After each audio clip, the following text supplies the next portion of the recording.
కన్నులు నొలుగుచు వెక్కెక్కి ఏడ్చిన వీరుడి తడు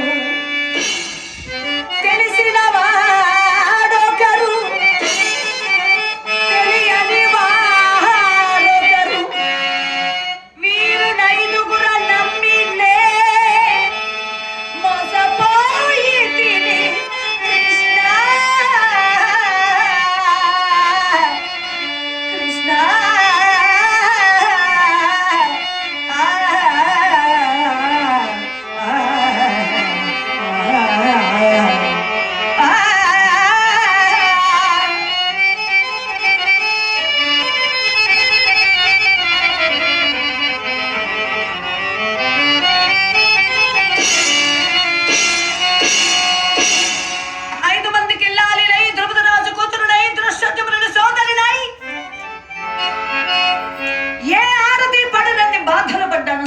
పడ్డాను, పరాభవింపబడ్డాను, అడవుల్లో తిరిగాను, అల్లాడిపోయాను.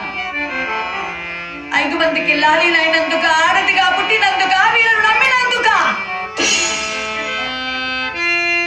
వారు మాట్లాడకుండా కూర్చున్నారు ధర్మరాజుల వారు సభలో.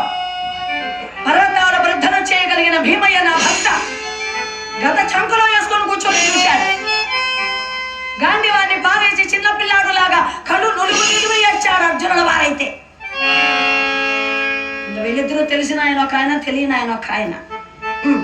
వీళ్ళని నమ్మాను, అనవసరంగా వీళ్ళని నమ్మాను, వద్దులే అన్నయ్య, వాళ్ళని కష్టపెట్టద్దు, పాపం వాళ్ళకి 5 ఇళ్ళు చాలు, 5 ఇళ్ళు చాలు, వాళ్ళని కష్టపెట్టద్దు.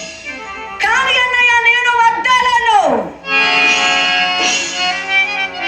చేత కాక కాదు, కౌరవుల చంపలేక కాదు, నిండు సభలో కౌరవుల చంపక చేత కాక నా ఊరుకున్నాను.